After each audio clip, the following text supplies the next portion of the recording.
This is the June 27th, fourth call for the Radical Honesty Project that I'm doing, where I committed 10 weeks to a 45-minute call each week, and in which I either read from Brad Blanton's book, Radical Honesty, talk about how it's going for me, about this commitment I have to becoming more radically honest, and and practice radical honesty with whoever uh, might join in the space.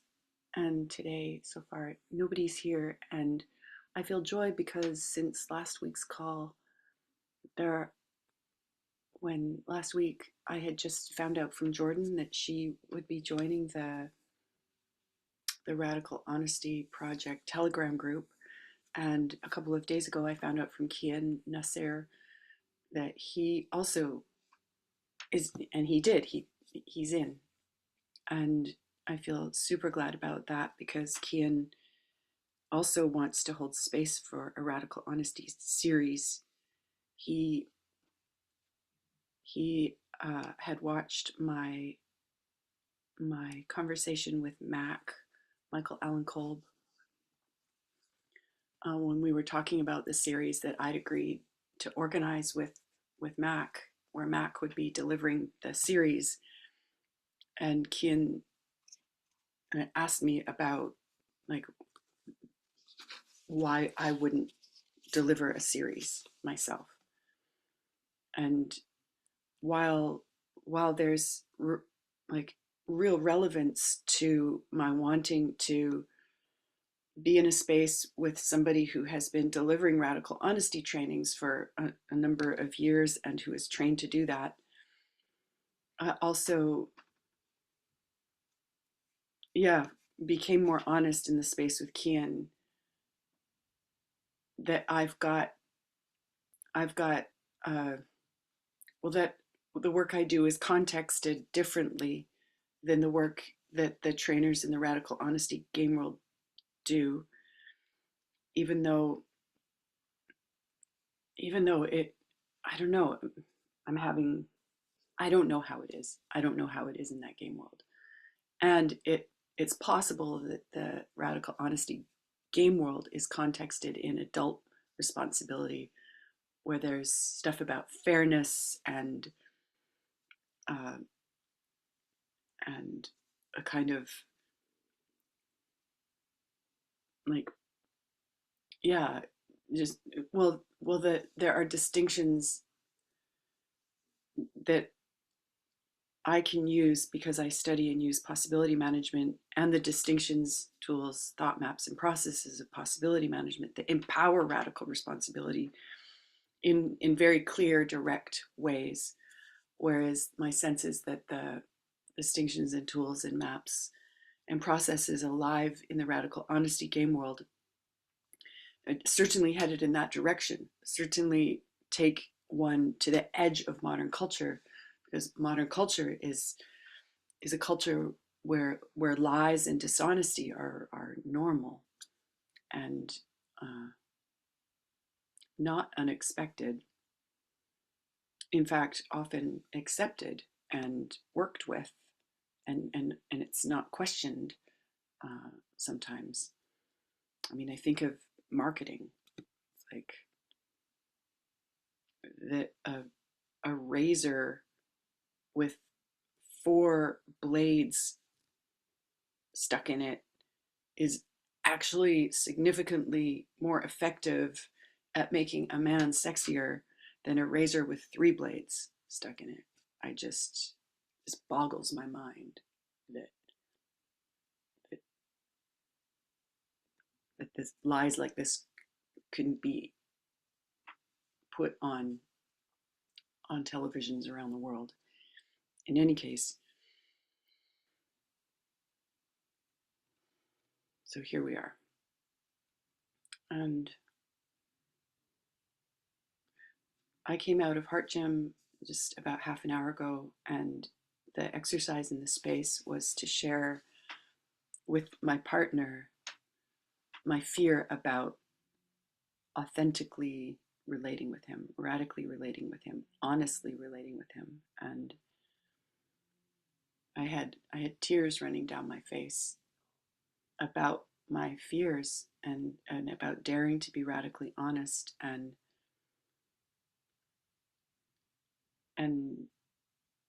I went first for 10 minutes and then it was his turn for 10 minutes and I was in awe as I listened to this human being let me know what they had inside of them layer by layer by layer.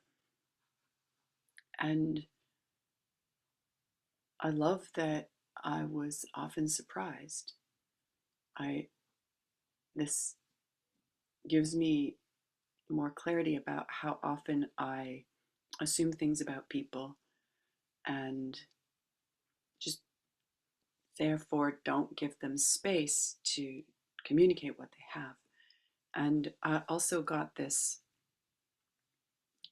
kind of energetic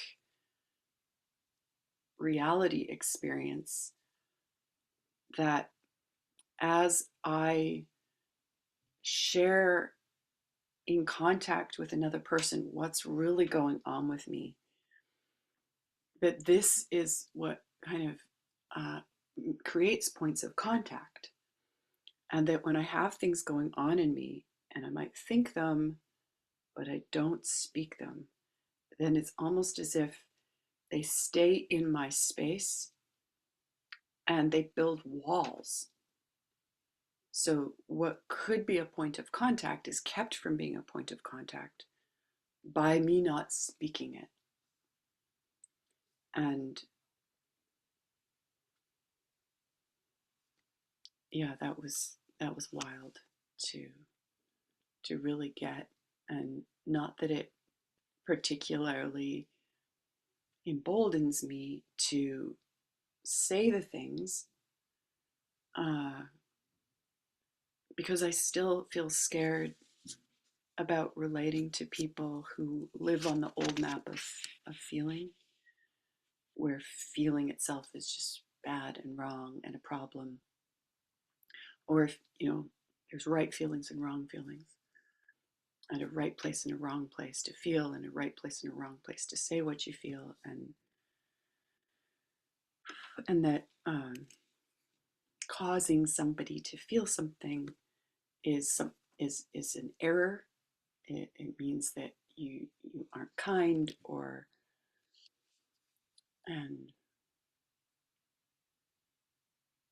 this is not the map I want to live on. This is not the culture I want to perpetuate. This is not the culture that I want to come from, and yet I still come from it when I'm scared of coming from the new map of feelings. So yeah, I want to move on. I do want to read from the book today and pause and say things, let be known what honestly is going on in me when I read.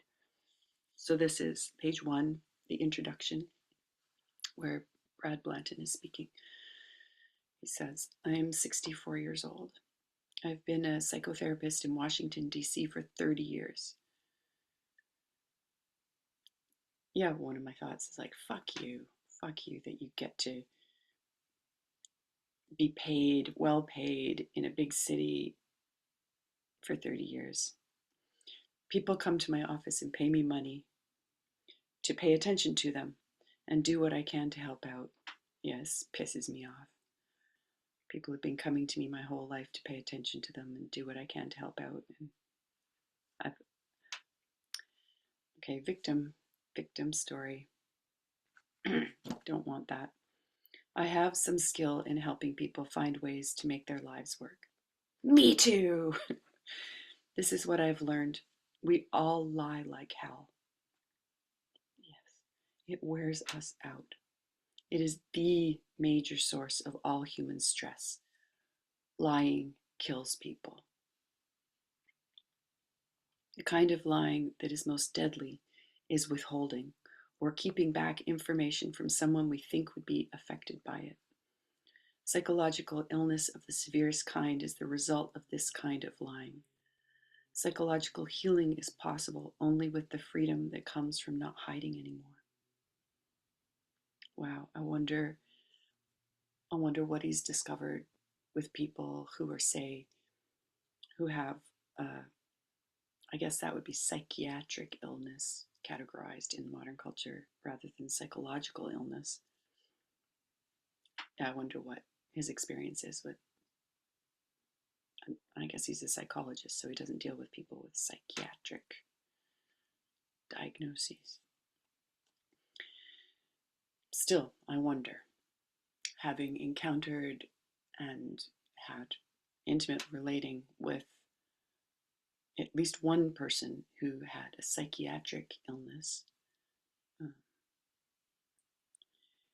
and would sometimes go into psychosis with me. I have an inkling that the more radically honest I could be, the more the more safe the space for them could become, and the more their nervous system could just stop. Okay. Psychological healing is possible only with the freedom that comes from not hiding anymore. Keeping secrets and hiding from other people is a trap. Adolescents spend most of their time playing this hide and seek game. The better you are at getting by with playing hide and seek during adolescence, the harder it is to grow up. Important secrets and all the plotting and cogitation that go with them are all bullshit. Okay, I'm going to stop there, pause there. In my call with Kian, he shared about an experiment that Anne-Chloé Destremaux had given in a space he was part of, which was to write down all the lies you've ever told that you can remember, and to call the people that you told them to and let them know about the lies. And I think I mentioned in past recordings that I was kind of gearing up to have a conversation with my mother along the lines of what Brad suggests later in the book, where you sit down with someone, you let them know what you resent about them, what you have resented about them. I didn't get clear about, do I tell what I used to resent? Because some of the things I don't seem to have the resentment anymore. And I did choose to say, I resented you about this a few times with her, and also say what you appreciate. It's not just all like take it from the resentment side. And uh, and I had a conversation right here. I was sitting with her, and yeah, how it went was that I asked for the conversation on last Friday, and I asked that we would have it the next day, and we didn't, and I didn't say anything about it. And the next day went by also, and I didn't say anything about it. And then the next day came, and I said, and I'd been a bit beating myself up about, not going through with my word, and yet the honest truth was I was just really scared to have a conversation. And then I got the impulse to say to her, yeah, I noticed it went like this, and she came back with something like, yeah, this was probably good, in that, you kind of got to kind of lean into it. Those aren't her words. And we had the conversation, and I think it lasted about an hour, and I cried a lot, and just things would pop into my mind. I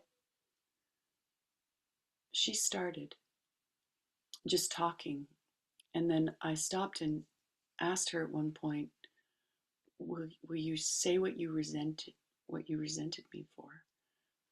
And very close to her actual words were, I resented you for being brilliant and alive. And something really relaxed in me. And it wasn't that this was news to me. This made total sense. And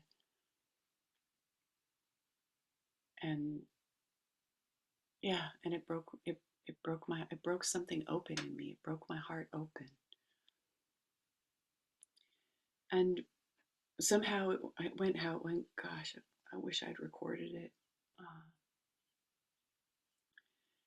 and there were so many things where when I said what I resented, she gave me the backstory. She gave me backstory I had no idea about. And I had honestly not thought to think, oh, maybe there's some backstory here. For example, one of the things I resented was that when my father died, there was a service here on the Sunshine Coast, and then there was another service in my hometown where I'd been born and raised, and mom and dad had lived and worked for 20, 21 years. And so a lot of people who knew dad were at that service, who some of them had come out to the coast, some of them hadn't. And there was this service, and I can't remember how I got it in my mind that it would just be kind of a small little memorial service.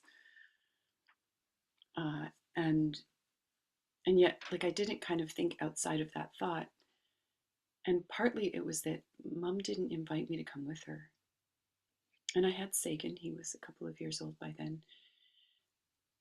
And but she didn't ask, and I didn't ask to go. And part of it was I was telling myself it's not a big deal. And then later I heard from my aunt that of course it had been a big deal. My dad was a big deal, and his death was a big deal. And she was pissed at me that I hadn't come. And I was heartbroken that I hadn't come. And I didn't really let my heart break about it. And and I said, I said, I resent you that you didn't take me with you. You didn't invite me. You didn't include me. And she let me know that there had been this one day shortly before dad died that I had said I was coming to visit him in the hospital, which was on the other side of a ferry, which for me at the time was an expensive trip. And I had a 2-year old, almost 2-year old, and yeah, it was really a big deal. And I was with my eldest son's father still at the time, and he and I just paralyzed each other. And we had aimed to get on one ferry, and we'd missed it, and we stayed around to get on the next ferry, and somehow we'd missed that too. And I just have a vague memory of this. And what comes with my memory is that my son's father and I were just blocked, especially about the money part. And eventually we just gave up and went home. And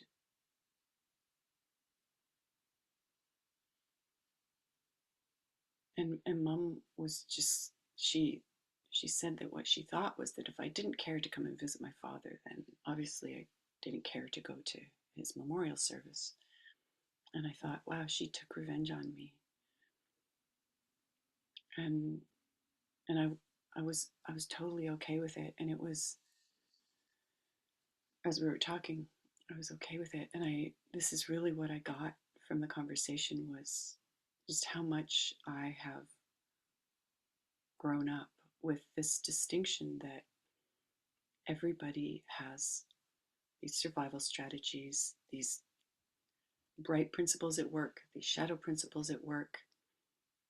And that as long as I hold space and be with it in a way that doesn't make one right and the other wrong, or or one wrong and the other right, one good and the other bad, I can be with people. I could be with my mother with this news. I didn't go into how I would have reacted before. Like, how could you think that? I got it. She had thought that. And I get it because I have had those kinds of thoughts too. And made those kinds of assumptions that I didn't check out. And it's wild to notice that the assumptions are already the resentment, are already the revenge, and not checking them out. Anyway, there's a lot more, obviously, to this conversation with my mom a few days ago, and something else I got from it was that not to hurry it. This beating myself up that I'd done about asking for the conversation, then not having it the next day or the next day. It's like, you know what? It's unfolding. Another thing that I got from it was that Brad suggests that a person who chooses to ask for these kinds of conversations starts with, this is a selfish thing I'm asking for. It is completely self-centered. I'm adjusting my scarf. Look good. It looks too good.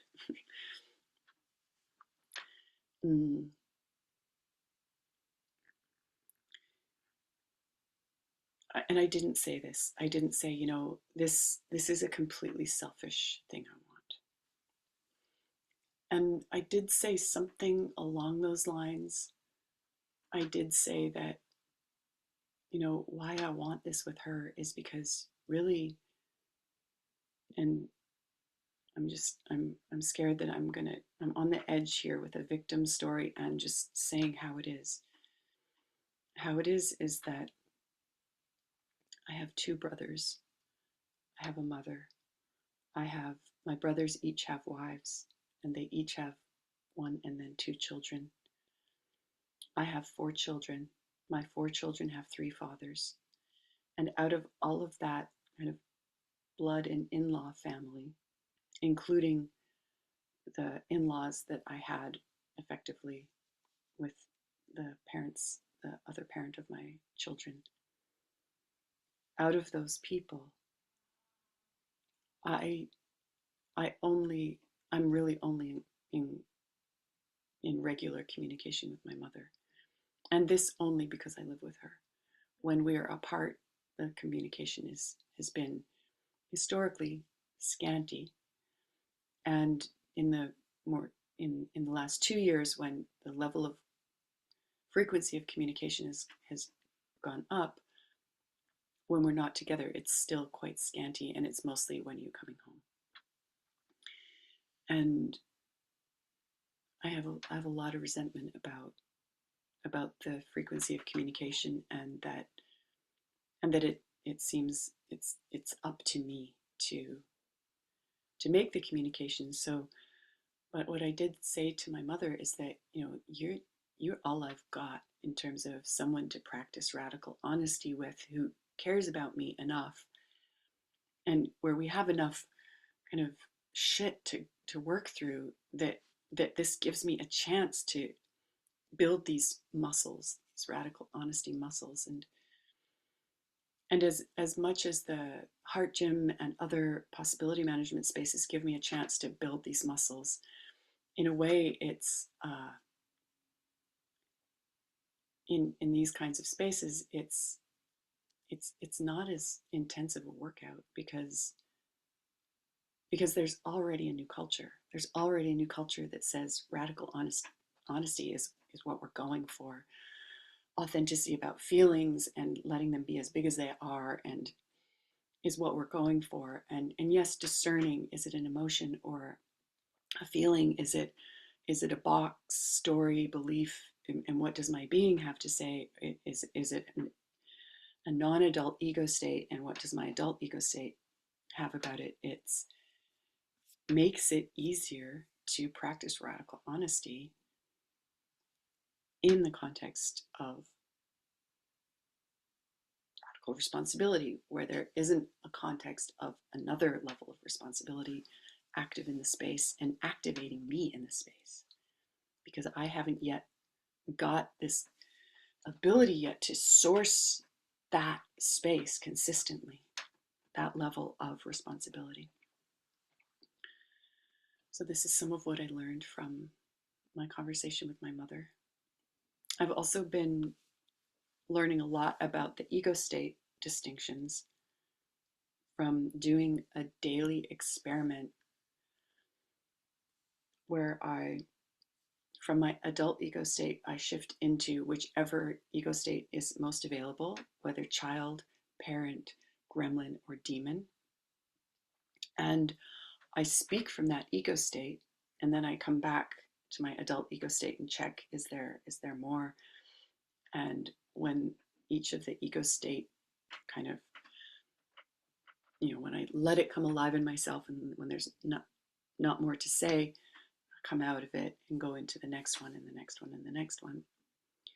And I record it and I send it to Phyllis Goldman and Ingrid Schmidthausen, and they give me coaching and feedback about it. And this is another way of like becoming more radically honest from these different parts of myself. And it's brutal. The things that I have, that I'm saying to myself, especially from the parent gremlin demon ego states, no wonder this childish victim kind of small ego state is so active, because it's like being cornered. I'm being cornering myself into it from these other three quadrants. And yeah, I laugh about that.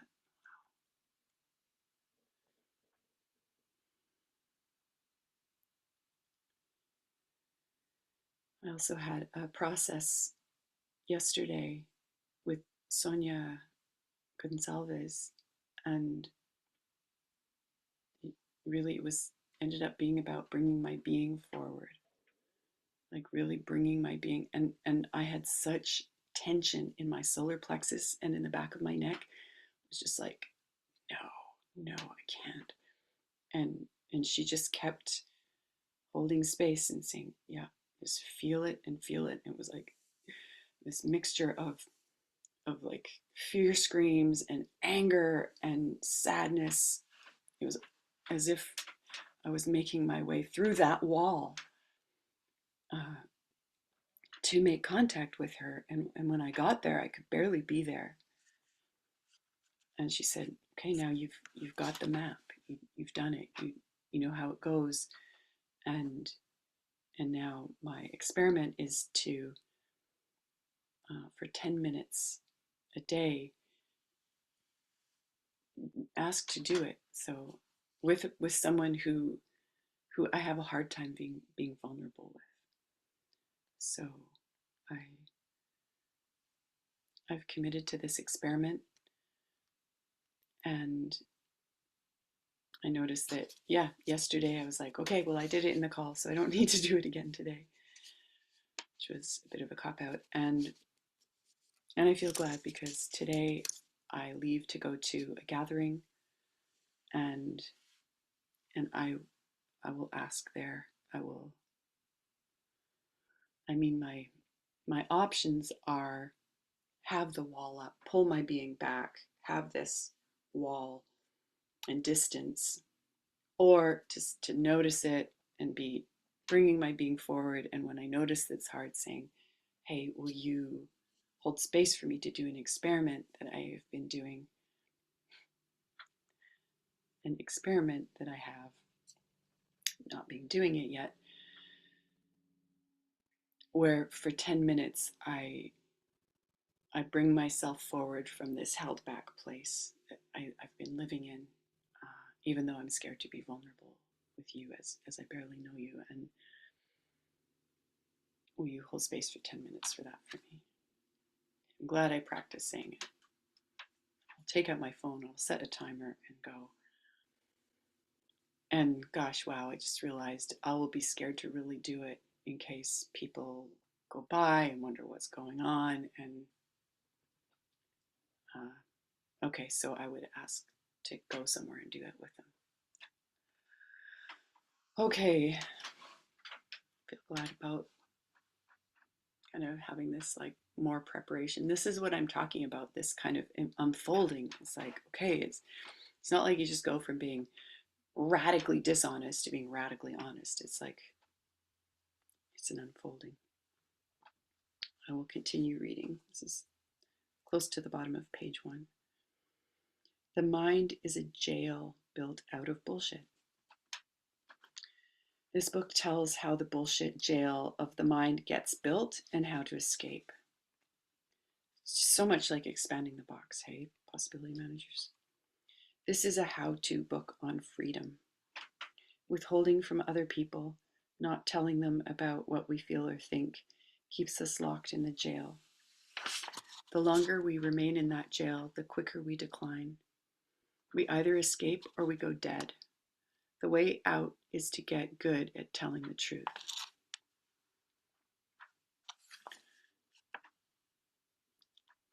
I hate the use of the words good and bad, and it's not a problem.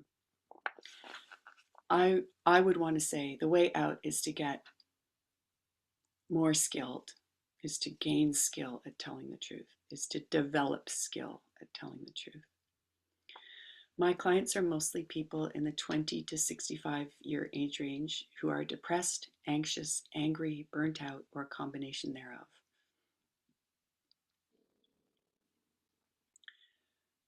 My guess is that anyone in the 20 to 65 year age range who isn't depressed, anxious, angry, or burnt out, or a combination is lying about that and is pushing themselves. I work with government employees, lawyers, business people, media professionals, and other overgrown adolescents with supercritical minds who can't stop judging and criticizing themselves and moralizing to other people. I work to relieve their suffering, primarily the suffering of deadness. Deadness is a low-intensity form of suffering.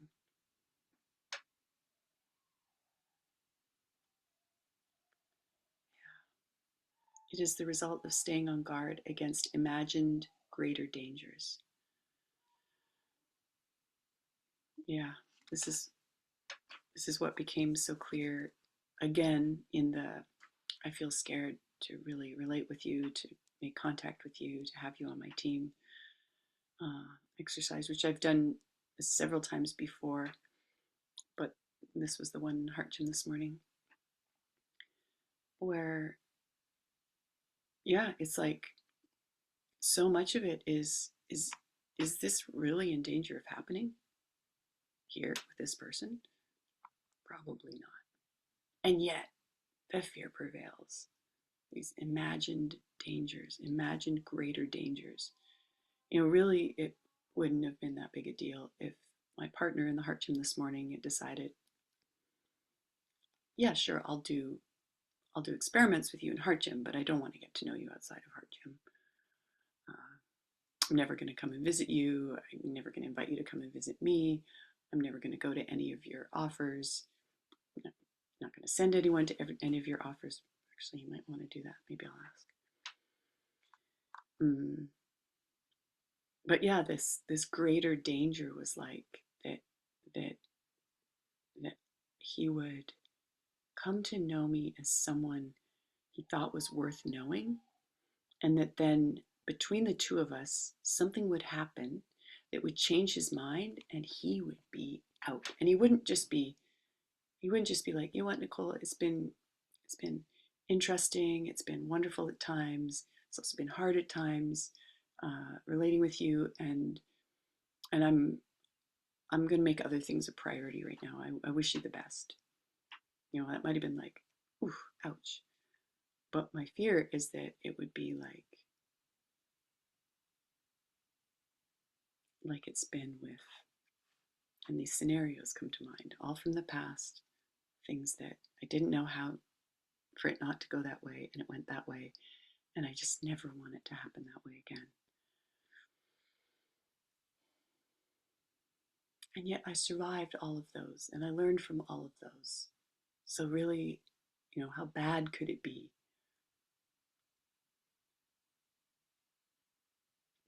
And it's so clear to me after doing the moving my being forward with Sonia yesterday that I create that distance. It's me who creates it. I lose the people because I don't ever make contact with them. I don't bring my being to them. I stay back here and defend and defend and defend and defend and criticize and judge, and it's bullshit. There's bullshit between me and the other person, and okay, maybe some of it's theirs too, no problem. But what can I do? I can take care of my side of it. The greater dangers we imagine are based on memories of how we have been hurt before. Many of us learned as children that being fully alive was bad, and you got hurt for it. So we deadened ourselves, partly as a defense against the big people and partly to spite them. It really takes me back to my mother, openly, honestly saying, I resented you for being brilliant and alive. And yeah, I protected myself from the way she took revenge on me about that, and I've been spiting her. I've been spiting her. And it goes something like, well, you wouldn't let me be the brilliant, alive being I was, and now I can't be it, and it's all your fault.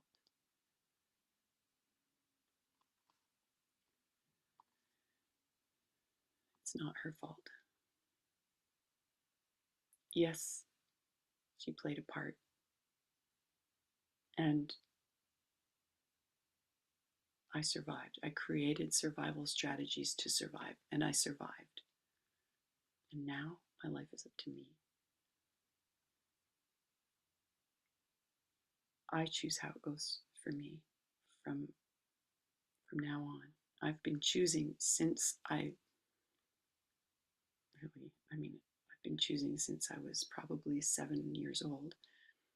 Certainly since I was 14 years old, where a lot happened. It just amped up when I was 14, and we talked about that too. And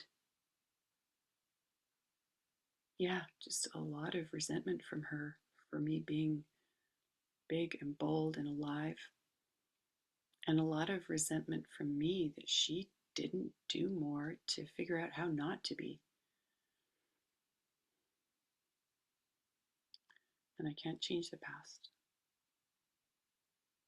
I can change my relationship with the past, and I can change my relational space with my mother, which I have done.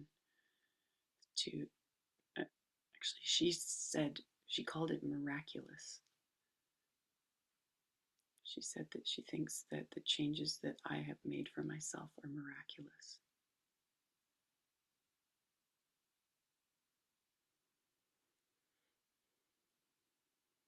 I don't think I was really letting that in before.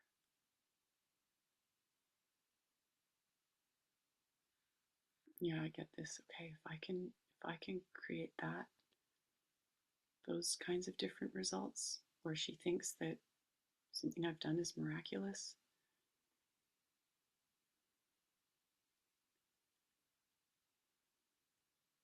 I guess anything is possible. In any case, I'm going to keep going. Deadening ourselves was our way of hiding that we were alive in improper ways. And the only thing to do was to keep it a secret. Ooh, that's another list I want to write. What are all the improper ways of being alive that I lie about? I mean, right off the top of the head, I can think of like just how much sexual appetite or interest I had. This was something that I did not share with my parents. I didn't I only shared it to some degree with anyone else.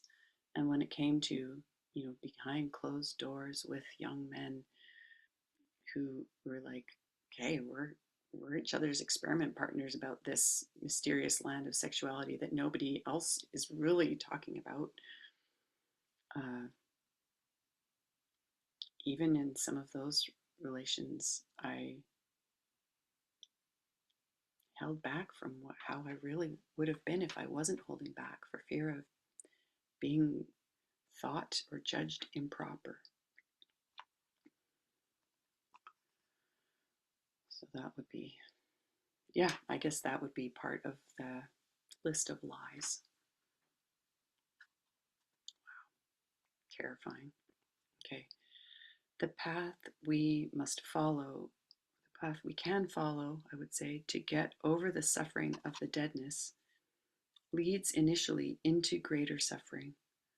For example, if you have deadened yourself for a long time to keep from experiencing anger, getting very angry will feel worse than deadness.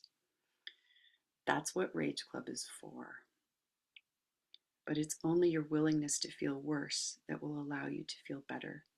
Trying to remain carefully kept and avoid further pain, embarrassment, and difficulty is normal. Yeah, it's just what happens. Trying to remain carefully kept and avoid further pain, embarrassment, and difficulty is normal. Normality is the key to avoiding change and continuing to suffer. People who want to be normal are often proud of it and victims to the ideal of normality. Dead suffering, death dealing normality. Sigmund Freud once said that psychoanalysis was to help people get from intense suffering to common unhappiness. Yeah, that's what I don't want. I don't want to go from intense suffering to common unhappiness. I don't think we have to settle for that. Brad's words, my words also. I help people focus their attention and muster their courage for the journey to previously avoided suffering and then beyond to a truly abnormal life. I would say extraordinary. Those are my words, Clinton's words, and mine. Facing what one has previously avoided results in intense emotion and then a breakthrough into overflowing creativity.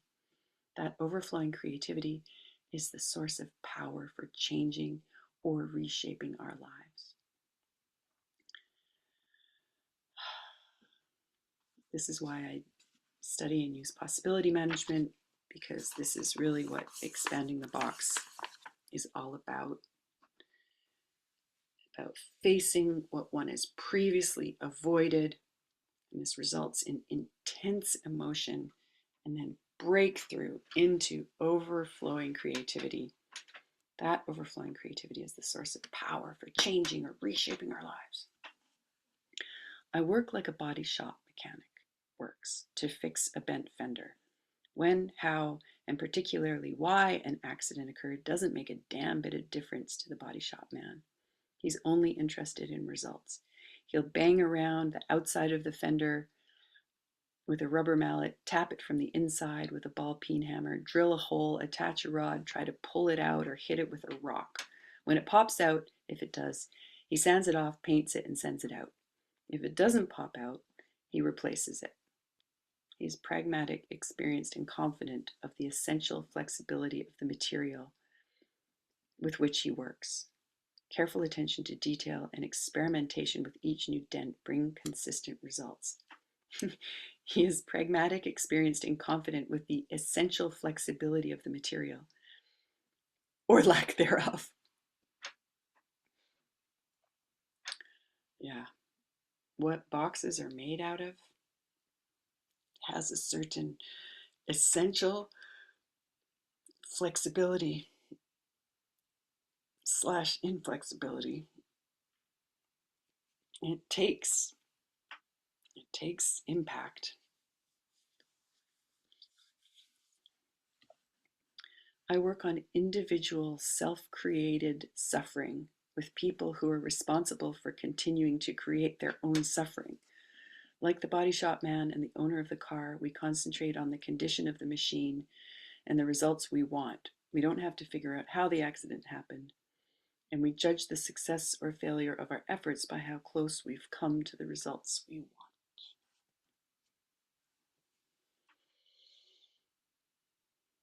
What results do we want? Yeah, interesting to consider what are my markers for results. One of them is how much money's coming in. Have I changed the pattern enough so that money's flowing in? Another one is how reactive am I? Am I hookable, unhookable? How long does it take me to unhook once I've gone into reactivity? How long does it take me to get out of it? Another one is, yeah, the quality of my relationships and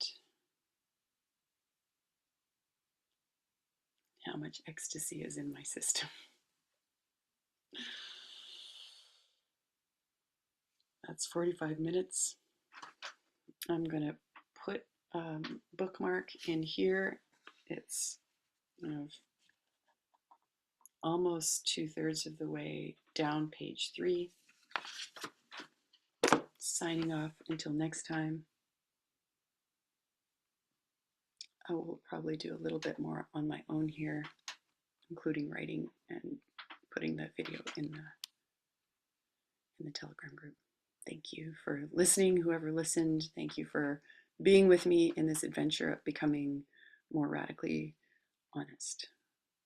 Thank you, Brad Blanton. Thank you, Clinton Callahan. Thank you, Samantha, Mary Lou, Kian, Laura, for being on my team and for letting me be on your team. I think it